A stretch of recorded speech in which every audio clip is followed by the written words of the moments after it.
The deadly route to Europe, exploited by smugglers, human traffickers, and warlords. DW documentary, 28 minutes. 28 people are abandoned in the Sahara Desert with a single 25-liter canister of water after bandits steal everything they own, including their satellite phone. The camera filming them belongs to someone in the group. This is not a dramatization. This is the actual journey that hundreds of thousands of people take every year from West Africa to Europe, and what the European Union spends billions of euros to make even more dangerous. 3 revelations from this documentary that will change how you understand the migration crisis. The EU policy that was celebrated as a 95% success actually just pushed people onto deadlier routes. The militias that the EU funds to stop migration are the same ones running torture camps, and the people making this journey know exactly how dangerous it is and go anyway because the alternative is worse. Section 1. The 95% lie. In 2015, the European Union tied foreign aid to the West African nation of Niger, which depends on outside funding for up to 40% of its national budget, to a specific demand: criminalize the transport of migrants heading toward Libya and the Mediterranean. Niger complied, passing an anti-smuggling law that made it illegal to drive migrants north through the Sahara. The statistics looked spectacular. The United Nations Migration Agency counted 300,000 travelers at its checkpoints in 2016. 1 year later, that number was just 33,000. The President of the European Parliament boasted of a 95% reduction in just 2 years. European politicians celebrated. The policy was working. Except it was not working. What actually happened was that the migration business in Agadez, the key transit city, went underground. Drivers who had previously operated on main roads with some safety infrastructure switched to operating at night, alone, on hidden smuggling routes through the most remote and dangerous parts of the Sahara. They avoided checkpoints entirely, which meant they stayed uncounted in the official statistics. The 95% reduction was not a reduction in people making the journey. It was a reduction in the EU's ability to see them. The human cost of this invisibility is staggering. The United Nations has documented more than 6,500 dead or missing in the Sahara since 2014, but the actual figure could be 10 times higher. The desert is more than double the size of the entire European Union. There is no government presence across vast stretches of it. When a vehicle breaks down on a hidden smuggling trail, there is no hope of rescue.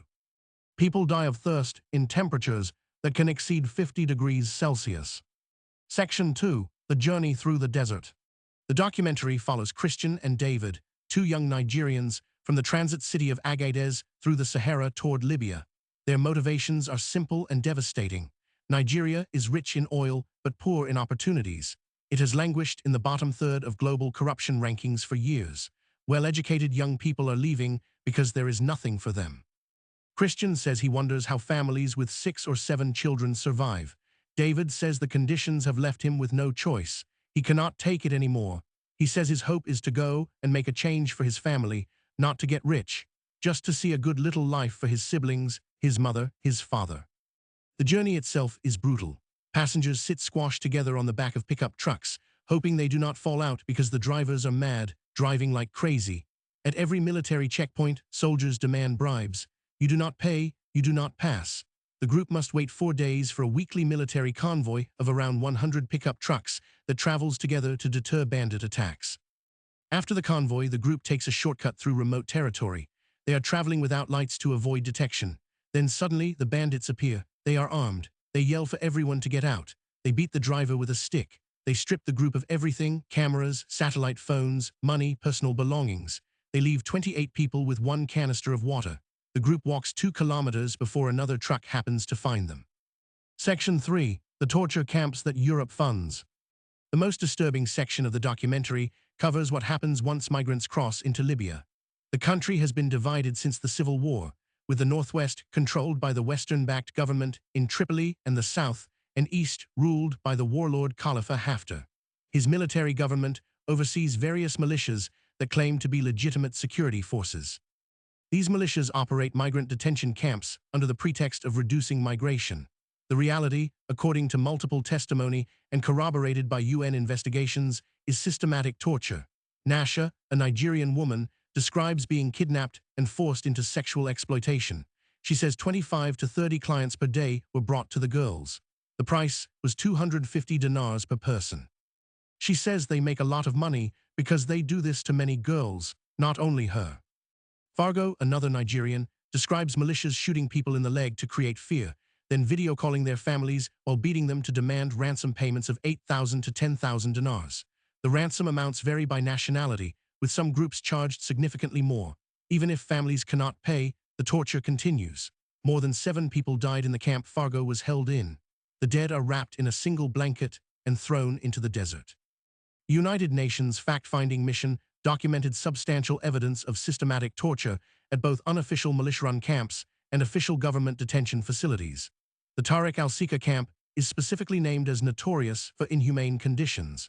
Despite all of this documented evidence, the EU continues to support Libyan migration and security authorities with money, training, and equipment. Section 4. Voluntary returns that are not voluntary.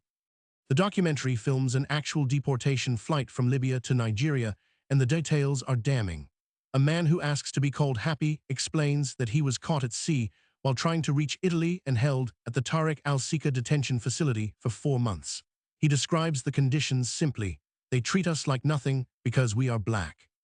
When the embassy came and asked if he wanted to leave, Happy said yes, not because he wanted to return to Nigeria where he has serious debts, but because the alternative was remaining indefinitely behind bars in grim conditions with no end in sight. The EU officially classifies these as voluntary returns. The documentary notes that many migrants decide to leave under pressure from detention, violence, and a lack of prospects.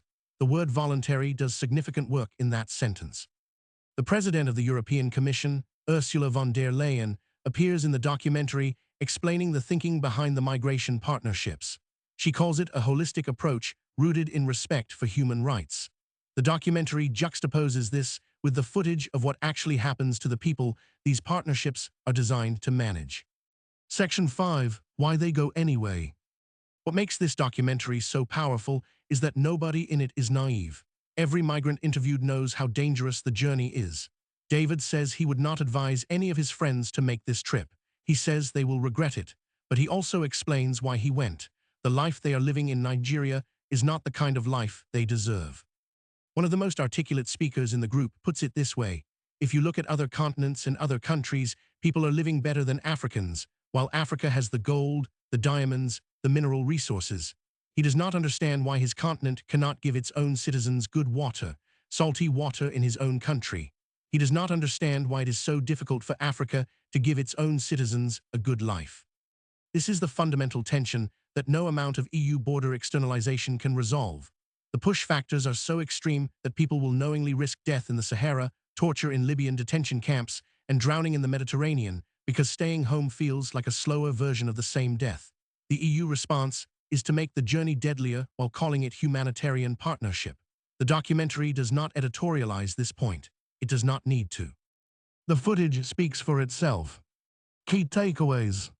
The EU's celebrated 95% reduction in migration through Niger was largely an illusion created by pushing smuggling operations underground and out of sight of counting stations.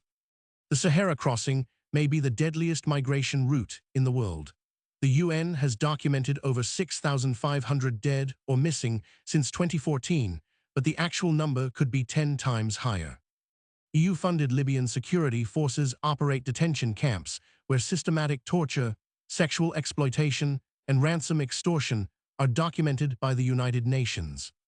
So-called voluntary returns from Libya are made under conditions of detention and violence that make the word voluntary misleading at best.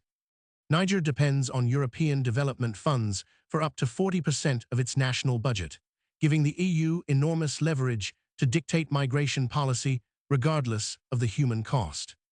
The migrants making this journey are not uninformed. They know the risks. They go because the economic and political conditions in their home countries offer no viable alternative.